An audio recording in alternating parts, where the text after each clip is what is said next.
Hello everyone, how are you guys doing? I'm Sonam and today we are going to discuss about something really amazing, and that is Chinese Japanese war. Like basically China और Japan के क्या diplomatic relations हैं, actually they are very very complicated. ये बिल्कुल वैसे ही हैं जैसे India और पाकिस्तान के रिश्ते हैं कि काफ़ी ज़्यादा हिस्ट्री इन्वॉल्व होती है, और अभी भी हम लोग जैसे कश्मीर के मुद्दे पर लड़े जा रहे हैं, उसी तरह से जापान और चाइना की भी काफ़ी एक डिस्टर्बिंग हिस्ट्री रही है। और अब वो लोग लड़ते हैं सेंकाकू आइलैंड के लिए। सेंकाकू आइलैंड बेसिकली जापान और चाइना के बीच में एक 7 किलोमीटर के आइलैंड है, जिसकी वजह से उन्होंने काफ़ी ज़्यादा क्लोज कर रखा है।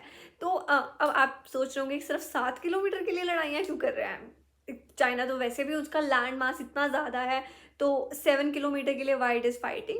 तो यहाँ पर आ जाते हैं उनक्लोज, यानी कि जो ओशन के लॉज के अकॉर्डिंग जिस भी पर्सन का वो लैंड होगा, यानी कि वो आइलैंड 7 किलोमीटर का जो आइलैंड जिस भी कंट्री का होगा, उसी कंट्री का उस ओशन का आगे 20,000 नॉटिकल माइल्स का एरिया भी हुआ। तो अब बात यह है कि वहाँ पर United nation commission of Asia ने जब रिसर्च करी तो पाया वहाँ पे 100 बिलियन बैरल्स ऑफ ऑयल है, विच इज़ सो मच। अगर जिस भी कंट्री को ये मिलता है तो उसकी इकोनॉमी बहुत ज़्यादा बूस्ट हो जाएगी, जो कि चाइना की अभी भी बहुत ज़्यादा है। बट क्योंकि चाइना की इतनी ज़्यादा ग्रोइंग इकोनॉमी है, वो बढ़ी जा रही है बढ़ी जा रही है, तो now it needs more natural resources. तो अगर उसको मिलता है तो वो क्यों वो छोड़ेगा। तो इसीलिए चाइना बहुत ज़्यादा वो कर रहा है, और ऊपर से जापान भी कर रहा है क्योंकि जापान को और भी ज़्यादा ग्रो करना है, उसको चाइना से अच्छा बनना है। तो these guys are fighting with each other because of that. तो बेसिकली मेन मुद्दा दोनों जनों को वो लैंड मास चाहिए ताकि वो सी बेड से सारी फिशिंग कर सकें और सारा ऑयल और बाकी मिनरल्स निकाल सके सी बेड से। तो अब हम लोग इस वीडियो को 3 पार्ट्स में बांटेंगे। पहले देखेंगे कि जापान कैसे क्लेम कर रहा है उस आइलैंड पे, उसके बाद हम देखेंगे कि चाइना कैसे क्लेम कर रहा है, उसके बाद मैं आपको अपने व्यूज़ दूंगी कि ये डिस्प्यूट कैसे सॉल्व हो सकता है। And I am saying this क्योंकि मैंने काफ़ी आर्टिकल्स पढ़े हैं रिगार्डिंग दीज लॉज कि ओशन के लॉज क्या कहते हैं। So without further do let's get started. तो सबसे पहले हम बात करते हैं जापान की। व्हाट डज जापान से, जापान क्यों कहता है कि आइलैंड हमारे हैं। तो जापान का काफ़ी सिंपल है। जापान ने चाइना पे काफ़ी युद्ध किए थे। इनका 2 बार मेन साइनो जापानीज वॉर हुआ था। Sino is a word use for China. तो मेन 2 बार साइनो जापानीज वॉर हुए हैं। एक हुआ था 1894 में से 1895 तक, यानी 1 साल चला था, और उसके बाद दूसरा हुआ था 1931 में। तो जापान सिंपल बोलता है कि जब हमने हमला किया था चाइना पे 1895 में, तो ये जो सेंकाकू आइलैंड नाम के आइलैंड्स है ना, वहाँ पर कोई नहीं रहता था। तो हम गए और हमने क्लेम कर दिया कि हमारा है। वो सीधी बात बोलते हैं, टेरा न्यूलिस का केस था। टेरा न्यूलिस होता है, इट्स ए लैटिन वर्ड, जिसका मतलब होता है कि जब किसी जगह पर कोई भी नहीं रहता तो कोई जना जो वहाँ पर आके क्लेम कर देता है, वो चीज़ उसकी हो जाती है। तो यही चीज़ जापान ने बोली कि क्योंकि वहाँ पे कोई नहीं रहता था तो हम लोगों ने जाके क्लेम किया, तो अब वो हमारा है। सिंपल सी बात है। तो ये बात समझने के बाद हमें समझ भी आता है कि अब चाइना क्यों डिस्प्यूट कर रहा है, जब उन्होंने ऐसा कह ही दिया था। तो तब तक मैटर ठीक था। 1895 से लेकर जापान के पास ये आइलैंड्स, अब भी वैसे वो आइलैंड्स जापान के पास ही हैं। तो उसके बाद क्या हुआ था कि जब अमेरिका ने जापान पर बॉम्ब गिराया था, उसके बाद 1945 में एक ट्रीटी हुई थी जापान की और यूएसए की, जिसमें यूएसए ने वो आइलैंड अपने अंडर कर लिया था, यानी सेंकाकू आइलैंड अपने अंडर कर लिया था। और इस बीच कुछ भी चाइना ने नहीं बोला पूरे दौरान। एक बार भी चाइना ने कुछ नहीं कहा। लेकिन फिर बात आ गई 1971 की। 1971 में जापान ने अमेरिका को बोला कि हमारे आइलैंड ना हमें वापस कर दो, जो तुमने लिए थे ट्रीटी के अकॉर्डिंग। अमेरिका ने बोला ठीक है, तुम्हारे आइलैंड से तुम ले लो वापस, हमें कोई प्रॉब्लम नहीं है। तो जब उन्होंने वो वापस ले लिए, उसके बाद से चाइना ने क्लेम करना शुरू कर दिया कि ये आइलैंड तो हमारे हैं, हमें दो। तो अब प्रॉब्लम आ गई कि ऐसा क्यों हुआ। तो जैसे कि मैंने आपको बताया कि इतना सारा उस मतलब ओशन में जो वो एरिया है, उसमें बहुत सारा ऑयल और नेचुरल रिसोर्सेज हैं। तो ये बात पता लगी थी 1968 में। तो आप देख रहे हो कि पहले इसीलिए चाइना ने कुछ नहीं बोला, क्योंकि चाइना कुछ मिल नहीं रहा था उन आइलैंड से। लेकिन जब United nation economic commission of Asia ने पता लगाया कि यहाँ पर इतना सारा ऑयल है, तब चाइना को याद आ गया कि हमें तो वापस लेना है। तो आप बोलोगे कि अच्छा, तो फिर चाइना ऐसा कह क्यों रहा था, है ना। चाइना ने क्या सोचा कि बैठे बैठे बोल दिया कि ये आइलैंड्स हमारे हैं। उन्होंने ऐसा कहा बिकॉज उनके पास हिस्टोरिकल एविडेंस है। Historical evidence in the form of maps हैं।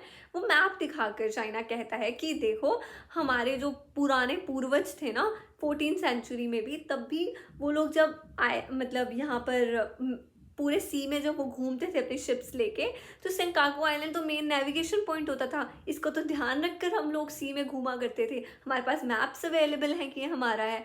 ऊपर से वहाँ पे भी ना ऐसे एक कहानी है कि एम्प्रेस शी नाम की एक एम्प्रेस हुआ करती थी। तो उसके साथ क्या हुआ कि उसको एक बीमारी हो गई, तो वो जो ठीक नहीं हो रही थी, तो उसने एक डॉक्टर शैंग को बोला कि जाओ तुम मेरा इलाज करो। तो वो डॉक्टर शैंग सेंकाकू आइलैंड पे जाते हैं और वहाँ पर जाकर एक जड़ी बूटी लेके आते हैं। क्या हुआ कि उस हर्ब ने ना उस एम्प्रेस के लिए संजीवनी बूटी का काम किया, और डॉक्टर शैंग को ही उस एम्प्रेस ने लिख कर दे दिया कि ये पूरा आइलैंड अब तुम्हारा है, सारी जड़ी बूटियाँ तुम्हारी हैं। तो अब चाइना वो आके क्लेम करता है कि ये देखो हमारे पास तो एविडेंस है इस बात के कि हमारी हिस्टोरिकल स्टोरीज में ये बात आती, हिस्ट्री है सेंकाकू आइलैंड की, तो ये हमारा है। तो इस पे जापान कहता है कि अच्छा, अगर तुम्हें ऐसा लगता है कि तुम्हारा है ये आइलैंड, तो हमने तो 1895 में ले लिया था, तो अब 1968 पे जब पता लगा कि नीचे ऑयल है, उस टाइम तुम बोले हो, इतने सालों के बाद, इतने साल किधर थे। तो इस पे चाइना क्या बोलता है कि हम क्या करते, हमारा तो नेशनल ह्यूमिलिएशन का पीरियड चल रहा था। It's a very serious concept in China. इसीलिए वो कहते हैं कि उस मिड 19th सेंचुरी से मिड 20th सेंचुरी का जो पीरियड है उसको वो नेशनल ह्यूमिलिएशन पीरियड डिक्लेयर करते हैं, कि जिस वक्त चाइना अपनी बेस्ट पोजीशन में नहीं था, लोगों ने आकर उसे बहुत एक्सप्लॉइट किया, यानी फॉरेन पावर्स ने आकर उसे बहुत एक्सप्लॉइट किया, उसे ह्यूमिलिएट किया, उसे लूटा। जैसे इंडिया को लूटा गया था वैसे चाइना को भी लूटा गया था। तो वो कहते हैं कि उस वक्त हम अपने नेशन पर ध्यान देते, या हम ये देखते कि हमारी टेरिटरीज किसने अपने अंडर कर ली और हम उनसे जंग करने जाएं, हमारी पोजीशन ही नहीं थी। तो कभी भी पॉलिटिक्स में इमोशंस काम नहीं करते, तो this is not a valid reason. इस पे हम भी तो बोल सकते हैं कि कोहिनूर हमारा था, सबको पता है, तो ब्रिटिश के लोगों को जाकर कहो, ब्रिटिशर्स को, कि हमें हमारा कोहिनूर वापस करो क्योंकि वो हमारा था। और अफ्रीका भी कह सकता है कि हम पे इतने ज़्यादा यूरोपियन लोगों ने हमें कॉलोनीज बनाया, हमारा इतना ज़्यादा मिनरल्स एंड इतना सारा गोल्ड सब लोग ले गए, अब हमें वापस करो। तो आई डोंट थिंक कि ये कितना वैलिड क्लेम है ये बोलना कि हमारा नेशनल ह्यूमिलिएशन का पीरियड चल रहा था, इसी वजह से हमने ऐसे किया। तो अब आप कहोगे कि तो फिर तो सिंपल है अब कि जापान के होने चाहिए आइलैंड्स, क्योंकि अभी इतने टाइम से उनके पास है। नहीं, अब स्टोरी में एक और ट्विस्ट भी है कि ताइवान भी क्लेम करता है कि वो आइलैंड उसके हैं। और एक बहुत इंटरेस्टिंग बात यह है कि ये लोग उन्हें ना सेंकाकू आइलैंड भी नहीं बुलाते। मतलब हर कंट्री कहती है कि ये मेरा, सेंकाकू एक जापानीज वर्ड है, तो जापानीज लोग तो सिर्फ सेंकाकू आइलैंड बोलते हैं, लेकिन चाइनीज लोग उसी आइलैंड को डायोयू आइलैंड बोलते हैं, यानी कि उनकी भाषा में उस आइलैंड का जो नाम है। इस तरह से ताइवान के लोग अपनी भाषा में उस आइलैंड का नाम बोलते हैं, ये बोलकर कि ये हमारे हैं। तो ताइवान कहता है कि हमारी तो माउंटेन रेंज ही वहाँ तक एक्सटेंड कर जाती है, हमारी माउंटेन। तो ताइवान कहता है it is the extension of eastern mountain chain of Taiwan. तो इसीलिए ताइवान कहता है कि ये आइलैंड्स हमारे हैं। और अब चीज़ें बहुत ज़्यादा कॉम्प्लिकेट हो जाती हैं जब ये पता लगता है कि ताइवान और चाइना के रिश्ते इतने अच्छे नहीं हैं। चाइना फॉलो करता है वन चाइना पॉलिसी। वो ताइवान को अपने आप में कंट्री नहीं समझता। वो कहता है कि ताइवान जो है ना, एक्चुअली चाइना का एक हिस्सा है। और ताइवान इतना छोटा सा ताइवान कहता है कि चाइना मेरा है, लाइक चाइना तो मेरा हिस्सा है। तो इट्स वेरी वेरी कॉम्प्लिकेटेड। आप इन दोनों की मतलब इन दोनों की बातें सुनोगे तो हैरान हो जाओगे, स्पेशली ताइवान की, कितना छोटा सा कंट्री कैसे क्लेम करता है कि पूरा चाइना ही हमारा है। और बहुत सारी कंट्रीज रिकॉग्नाइज भी करती हैं इस बात को। लेकिन उधर से चाइना ने साफ बोल रखा है कि मैं फॉलो करता हूँ वन चाइना पॉलिसी, लेकिन कि चाइना एक ही है, वो है मेन लैंड चाइना, जिसको हम चाइना बोलते हैं उसको वो लोग मेन लैंड चाइना बोलते हैं। और अलग अलग नाम है इनके, पीपल्स रिपब्लिक ऑफ चाइना या रिपब्लिक ऑफ चाइना। तो हाँ, तो हम लोग अपने मेन पॉइंट पे आते हैं। तो क्या हो रहा है कि ताइवान कहता है कि ना ये माउंटेन रेंज ही है हमारी, तो बेसिकली ये सेंकाकू आइलैंड ना हमारे हैं। तो उधर से चाइना इस बात को सपोर्ट करता है। क्यों सपोर्ट करता है? कि क्योंकि वो समझता है कि ताइवान ही हमारा है, कि ताइवान अगर क्लेम कर रहा है कि वो माउंटेन रेंज उसकी है, तो बेसिकली ताइवान का वो सेंकाकू आइलैंड हो जाएगा, तो अल्टीमेटली मेरा ही सेंकाकू आइलैंड हो जाएगा, क्योंकि ताइवान तो मेरा ही हिस्सा है। ऐसा चाइना समझ के खुश होता रहता है। और ऊपर से ताइवान, अब आप कहोगे कि ठीक है फिर तो बढ़िया बात है, ताइवान जाके क्लेम कर दे सीधा। तो एक्चुअली तो दोनों में लड़ाई चल रही है ना, लेकिन ताइवान के बहुत अच्छे रिश्ते हैं जापान के साथ। तो जापान कहता है कि अगर तुमने इस बात पर ज़्यादा इश्यूज उठाए ना, तो मैं तुम्हें सपोर्ट करना बंद कर दूंगा। तो इसलिए अब ताइवान को हम साइड में ले जाते हैं कि ताइवान का अब इसमें कोई सीन नहीं हो रहा, क्योंकि ताइवान कुछ कह नहीं सकता। अब वो सपोर्ट करे तो भी मरता है, और ना करे तो भी उसको दिक्कत है। So just separate Taiwan, we will just talk about China and Japan. तो अब क्या प्रॉब्लम आ रही है कि अब आप कहोगे इतने सारी चीज़ों से तो ये पता लगा कि जापान का ज़्यादा क्लेम बन रहा है ना। तो अब चाइना फिर से बोलता है कि हमारे पास एक और हिस्टोरिकल एविडेंसेस हैं जापान के फॉरेन मिनिस्टर के, यानी कि उनके फॉरेन मिनिस्टर ने एक लेटर लिखा था, उनका लिखा हुआ एक लेटर मिला है, जिस लेटर में वो कहते हैं वो लेटर लिखा गया था अराउंड 1885 में, हाँ, और 1885 में लिखा गया था। और उस लेटर में ये बात बोली हुई है कि गवर्नमेंट ऑफिशियल्स के बीच में बातें हुई हैं, और जिसमें कहा हुआ है कि सेंकाकू आइलैंड को ना नहीं छेड़ते एक बार, क्योंकि ना चाइना डिस्प्यूट कर देगा, और वो इस डिस्प्यूट के लिए अभी हम रेडी नहीं है, कभी बाद में करा जाएगा बेसिक। तो इससे क्या मतलब होता है कि दे वर वेरी मच अवेयर कि चाइना का है वो आइलैंड, है ना। तभी तो उनको डर लगता था। डर क्यों लगा? क्योंकि उनको पता था कि वो चाइना का है, और चाइना कभी ना कभी तो बोलेगा। तो वो टाइम अब आ चुका था कि जब चाइना बोल रहा है, क्लेम कर रहा है, तो इसका मतलब टेरा न्यूलिस का केस तो नहीं हुआ। जो मेनली जापान कहता था कि ये तो हमारा आइलैंड है, ने पहली बार देखा था, तो हमने यहाँ पे इनहैबिट कर दिए लोग, और अब हमारा हो गया। इसके ऊपर जापान कहता है हम तो देख ही नहीं रहे, हम तो मतलब अप्लाई ही कर रहे हैं लॉ ऑफ एक्विजिशन।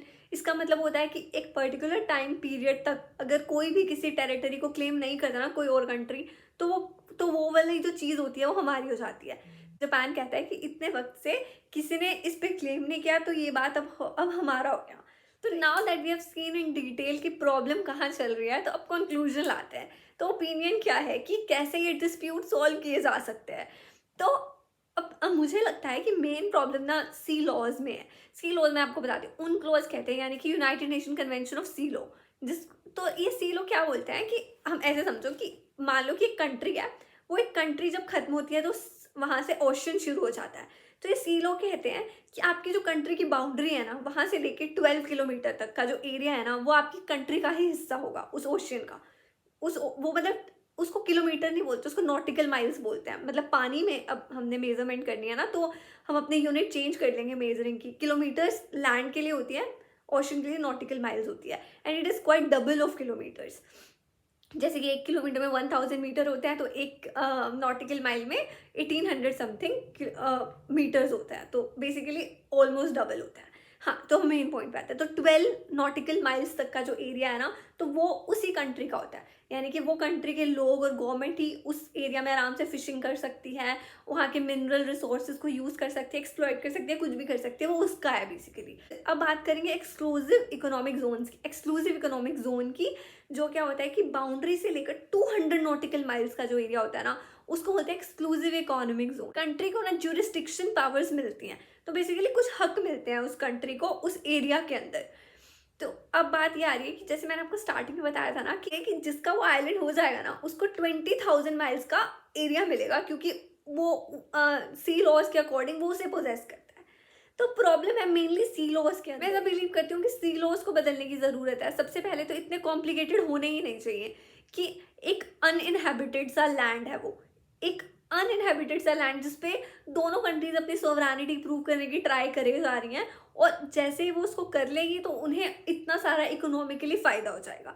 तो बेसिकली लॉज ऐसे होने चाहिए जिसमें इकोनॉमी को सोवरेनिटी से अलग किया जाए, और दूसरा दोनों ही कंट्रीज को अपने लालच पे थोड़ा कंट्रोल करना चाहिए। Both of them should be thinking and more focused about nuclear power, solar power और and other forms of energy, instead of just focusing about the natural resources like oils. तो that would be the main suggestion कि। और दूसरा, laws को change करने की ज़रूरत है, यानी कि सोवरेनिटी को अलग करने की ज़रूरत है यहाँ पर इकोनॉमिक्स के साथ, यानी कि मॉनेटरी बेनिफिट्स को अलग करने की ज़रूरत है सोवरेनिटी के साथ। एक ये बात कि लास्ट में इसका डिस्प्यूट सॉल्व कैसे होगा, किसको मिलना चाहिए ये, क्योंकि हम ऐसा इसको कहते हैं कि दोनों को कुछ भी नहीं मिला, इसकी बजाय कुछ ऐसा डिप्लोमेटिक रिश्ते बना लो जिसकी वजह से दोनों को ही थोड़ा थोड़ा मिल जाए। तो बायलैटरल नेगोशिएशन की से, यानी कि दोनों आपस में बातचीत करें, और जो यूनाइटेड नेशन अपने लोगों और स्पेशली साइंटिस्ट को भेजे प्रॉपर मेजरमेंट करने के लिए कि आप बताओ कि कितना हिस्सा किसको देना चाहिए, और जल्दी से जल्दी इस बात पे कार्रवाई शुरू होनी चाहिए। और अगर हमारे पहले ही अगर मैरीटाइम डिस्प्यूट्स की हिस्ट्री देखें, तो सब में हमें पता लगता है कि ऑलमोस्ट हर बार क्या हुआ था कि दोनों को बराबर हिस्सा मिल जाता है ऐसे सिचुएशंस में। लेकिन अगर इस केस में चाइना को बराबर का हिस्सा मिलता है ना, तो वो बॉस बन जाएगा बेसिकली। यहाँ पे शुन जू आर्ट ऑफ वॉर एक नॉवेल है जो एक बहुत बड़े चाइनीज मास्टर ने लिखी है, जो यही जैसे हमारे यहाँ पे चाणक्य थे वैसे उनके सुन जू हैं। तो उन्होंने बेसिकली कहा है कि start living without even fighting. कि उन चाइना ने क्या किया, जब उसे पता लगा कि यहाँ पर इतना सारा ऑयल है, उसने सिंपली क्लेम कर दिया कि मेरा हिस्टोरिकल एविडेंस है, क्या पता हो भी ना। वो जितने भी हिस्टोरिकल एविडेंसेस हैं ये बोलता है, वो ऑथेंटिसिटी उसकी प्रूव नहीं कर पाया। तो वो अगर वो जीत जाता है इस हिसाब से क्लेम करके, तो ये तो बहुत ज़्यादा उसको फ़ायदे की बात हो जाएगी ना, कि उसने लड़ाई भी नहीं की और उसको बस मिल गया। जैसा वो उसने इंडिया के साथ किया, अगर अरुणाचल प्रदेश का कुछ एरिया अपने मैप्स में दिखाने लगा कि ये मेरा है, तो और ऐसा ही अभी उसने साउथ चाइना सी में भी किया, 9 डैश लाइन बनाकर बोल दिया कि फिलीपाइंस और इधर इधर वाले जो वियतनाम है, मलेशिया है, इनका कुछ उनके एक्सक्लूसिव इकोनॉमिक जोन को ओवरलैप करके बोल रहा है कि इतना सारा एरिया जो है ना, ये सारा तो मेरा है। 9 डैश लाइन बनाकर चाइना अब कह रहा है, तो बेसिकली काफ़ी बुली कर रहा है वो और कंट्रीज़ को। और अगर इस केस में उसको हाफ ऑफ मिल जाता है ना, तो वो बहुत स्ट्रॉन्ग हो जाएगा अपने अपनी टैक्टिक्स में और अपनी पॉलिसीज़ में, कि मैं ऐसा कर सकता हूँ। कभी भी मैं सोते सोते एक दिन उठूँगा और पता लगेगा और कह दूंगा कि ये तो हिस्सा हमारा है, तो एंड में डिस्प्यूट्स जब नेगोशिएशन होगी तो आधा मुझे मिल जाएगा। तो आई डोंट बिलीव कि उसको आधा हिस्सा देना चाहिए, बट हाँ, बात बायलैटरल नेगोशिएशन से ही सोल्व होगी। दोनों कंट्रीज़ को आपस में बैठ के बात करनी चाहिए कि किस तरह से इस बात को सुलझाया जाए, ताकि दोनों वहाँ पे रिसोर्सेज का एटलीस्ट यूज़ तो कर पाएँ। और फिर भी मतलब अगर इंटरनेशनल कोर्ट ऑफ लॉ के सारे लॉज देखे जाएं, तो फिर भी बात यही समझ में आती है कि अगर दोनों में से भी ज़्यादा हिस्सा देना हो तो जापान को मिलना चाहिए, on the basis of law of acquisition. क्योंकि इतने साल से चाइना ने कुछ क्लेम नहीं किया था, लेकिन पर अब लॉ में फिर से एक लूप होल है कि लॉ ये नहीं बताते कि कितने पीरियड तक अगर कोई क्लेम ना करे तो वो पूरा का पूरा आइलैंड या टेरिटरी एक कंट्री की हो जाती है। तो क्योंकि अब टाइम पीरियड एक आइडेंटिफाइड नहीं है प्रॉपरली, इस वजह से फिर से चाइना कंफ्यूज है। मतलब China can claim it, China can use it कि कोई पर्टिकुलर टाइम फ्रेम तो है नहीं था, तो ये हमारा ही है, क्योंकि लॉ ऑफ एक्विजिशन में कुछ टाइम पीरियड बताया नहीं गया है। तो दे आर वेरियस थिंग्स, चीज़ें इतनी आसान नहीं है। पर फिर भी अगर दोनों तरफ से बात देखी जाए तो पलड़ा थोड़ा जापान का ही भारी लगता है। लेकिन overall I conclude it with कि उन क्लोज में बहुत सारे चेंजेस होने चाहिए, काफ़ी लॉज में चेंजेस होने चाहिए, एंड अल्टीमेटली दोनों को अब बायलैटरल नेगोशिएशन से बात को सॉल्व करना चाहिए। So that's all for today. I hope you enjoyed it, because I thoroughly enjoyed it. We recently had a debate on this topic in our class also, so I was very excited to make a video on this particular topic. So I'll see you next time with some amazing another video, dispute or conflict, maybe books or maybe some other hobby. So see you, bye bye, take care.